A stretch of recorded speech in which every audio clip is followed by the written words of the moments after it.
let's discuss now your Stanley Cup favorite, Edmonton Oilers. And I don't even know how to lead this conversation because we oddly, I swear, haven't talked about the Oilers in a couple of weeks because there did end up being like 3 hours this offseason where something involving the Oilers didn't happen. But obviously, they loaded up, are going for it, made a bunch of moves, made a bunch of additions. It's the first full year of Chris Knobloch as head coach. How do you feel about the Edmonton Oilers going into the 2024-25 season? Hard to feel anything other than like very good. I mean, they did load up, and I think that honestly, like the biggest win of this offseason for them was escaping the, well, you got to do it this year thing. Like maybe they do have to do it in terms of like having their best roster, but you're escaping the Leon Draisaitl, all that chatter. Getting him locked up essentially means that you lock him up and also Connor McDavid, because we think that that's definitely coming.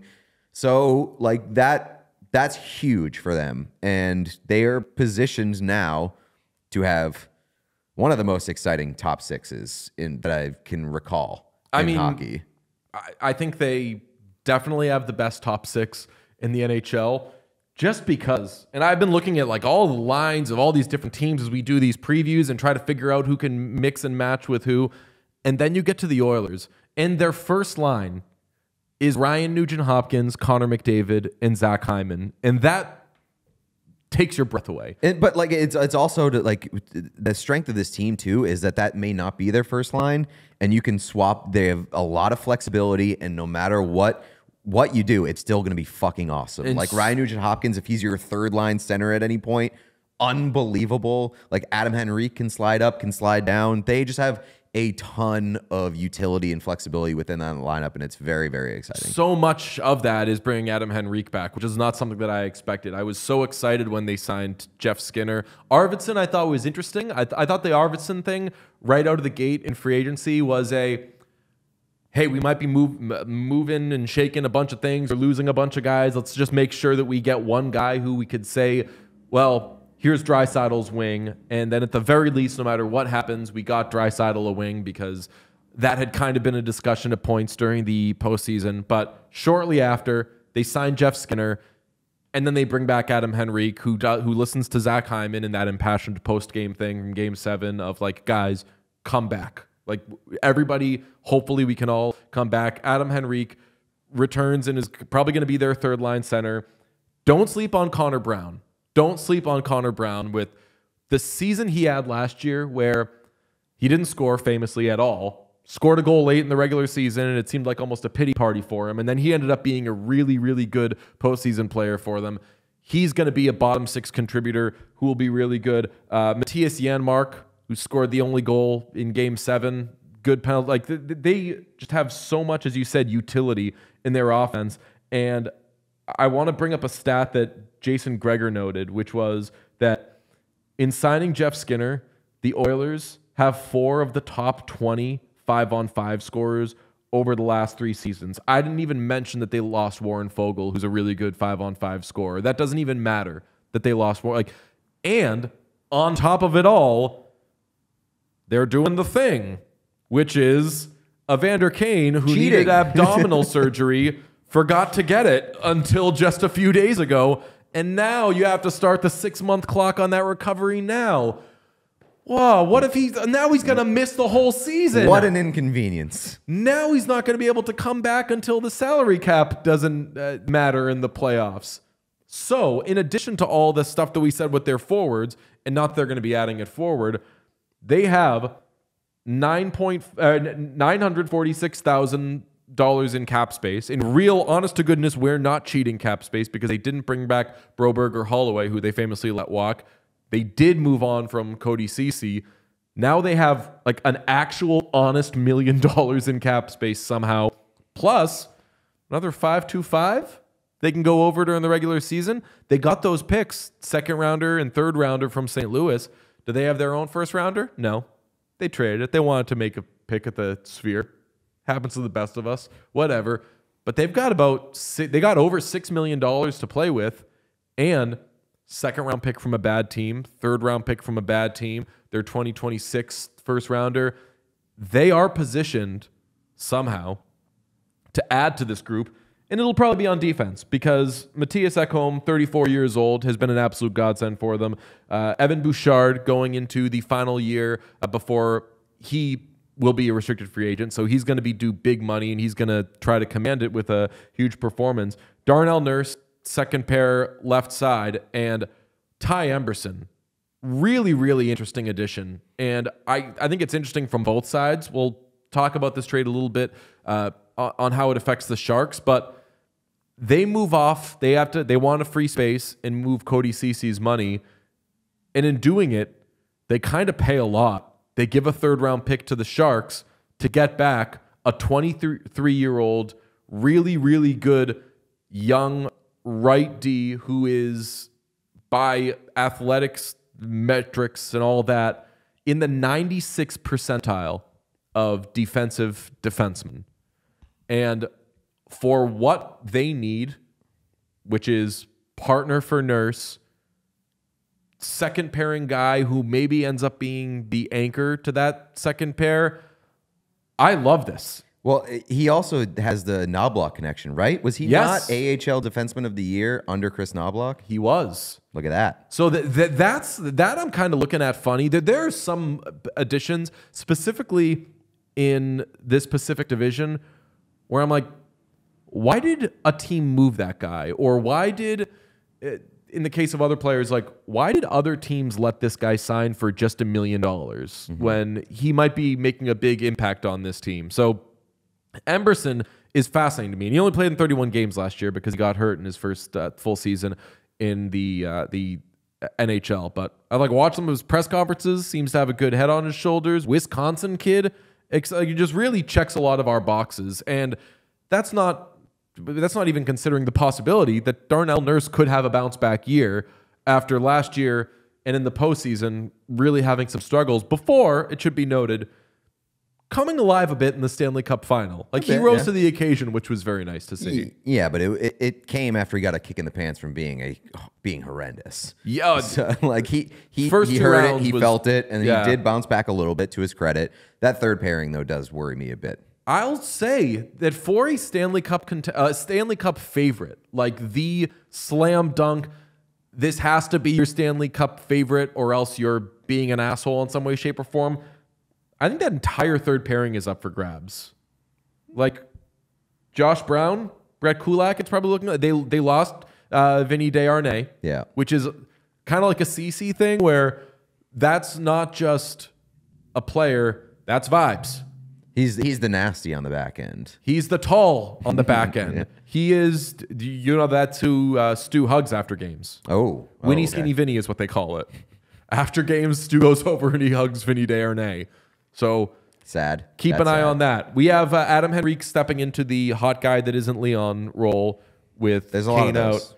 I don't know who's going to step into the hugs Stu Skinner role. So I'm sure somebody watching is going to comment and say, Vinny Desharnais didn't play every game.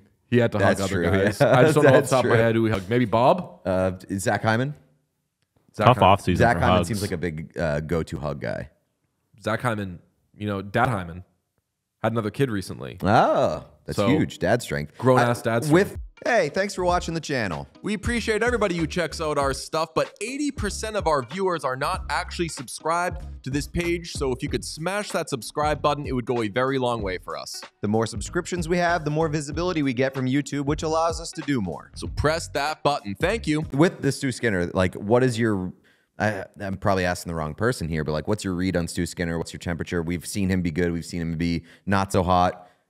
Where's your level of maybe concern or vulnerability? Well, it's just another area where vulnerability is the right word. It's just another area on a slam dunk cup favorite where you're like, but the goaltending could be bumpy at points. Like when Stu's on, he's the balls. He was the best goalie in the Stanley Cup Final last year. He outplayed two goalies in the last two rounds who were handily expected to outplay him, and he was better than Ottinger.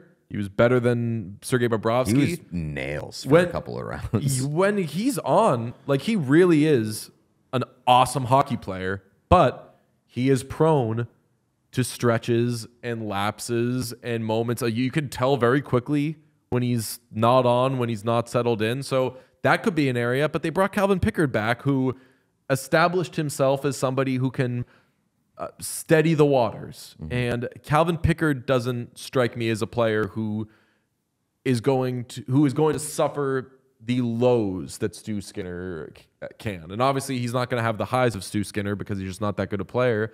But I think that this year, entering the season, their goaltending makes a lot more sense than it did last year. And obviously it went off the rails very quickly last year.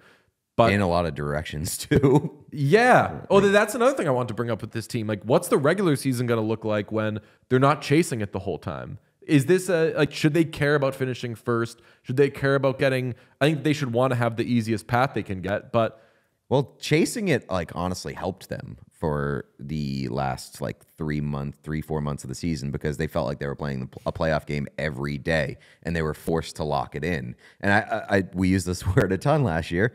That truly galvanized them. And they became they were playing playoff games for 5 months.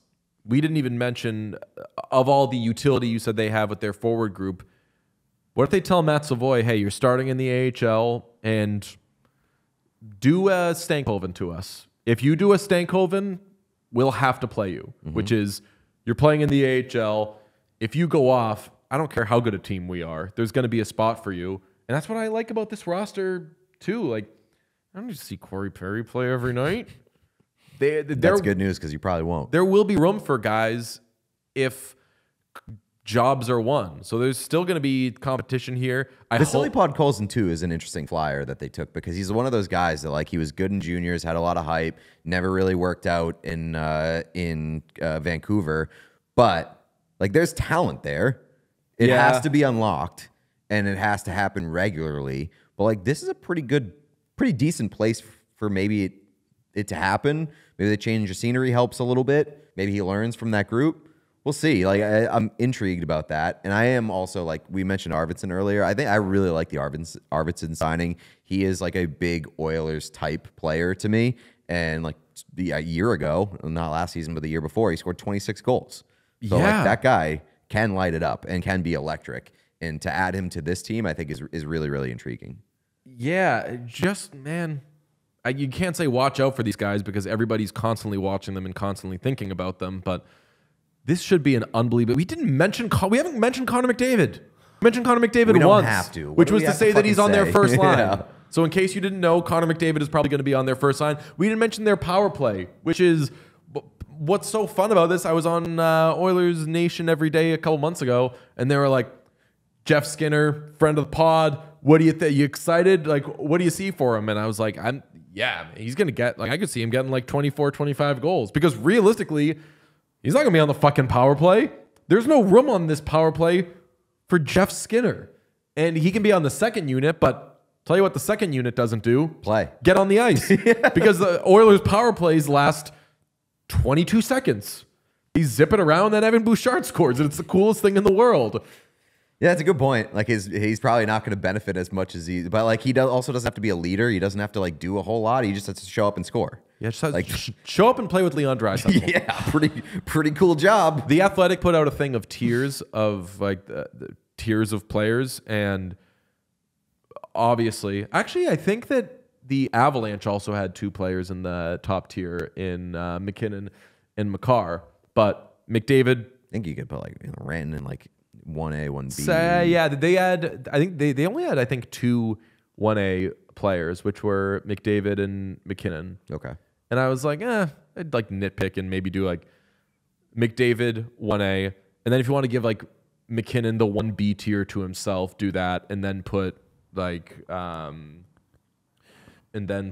why can't I think of the Tampa Bay Lightning? My God, Nikita Kucherov. Kucherov and Draisaitl in a 1C and Matthews in a 1C sort of thing. I feel whenever you power rank NHL players, you have to do the now I'm blanking on his name, the Chiefs fan that's on Fox Sports.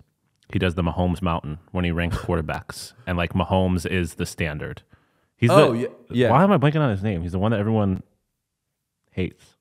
Anyways, but the ranking always starts with this is the Connor McDavid ranking. Yeah. Pete and I like- used to have an argument about who's the third best player in the NHL. yeah. And it's like we don't necessarily know who even the second one is, but like no, But it's Leon there's- Draisaitl. Yeah, there's not like you don't mention McDavid because you don't have to. What needs to be said about this guy that everybody doesn't already know? Last thing I want to give you, what is the longest winning streak for the Edmonton Oilers? Or I'll say over under, what should it be? Should it be 11, 10 and a half? I was thinking 11 and a half. 11 and a half, because it is uncanny.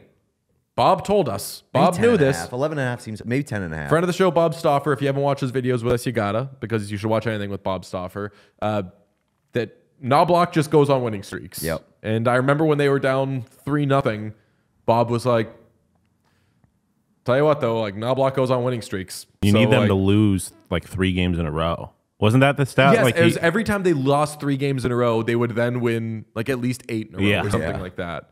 So Because that was the thing in the final. After they lost 3 in a row, they were like, if there's a team that's going to win 4 straight now, it's this team. after they won, after game 4, sitting around with Bob and friend of the show, Frank Saravalli, like there was kind of this confidence of like, well, like they're gonna win a couple now, but like, are they actually going to do 3 in a row, 4 in a row? I think that after losing 3 in a row, they had never not won 4 in a row under Chris Knobloch, and they're just let's say 11 and a half. Do they get 12? I think they can They get do a 12 at one 12er? point. It's a long season. What if they start slow again? I Then could I'm see locking them. in over 12 and a half. What's that? Then I'm locking in over 12 Yeah, and if a they half. start slow, then it's like McDavid is famously going to scream at his teammates, and then they're doing like 19. I'll be honest with you. I assume that you saw the McDavid clip from the thing. Yeah. He's an awkward screamer. Oh yeah. Also, Very I awkward said screamer. so. I like that he did it, but it was just awkward to see. Yeah.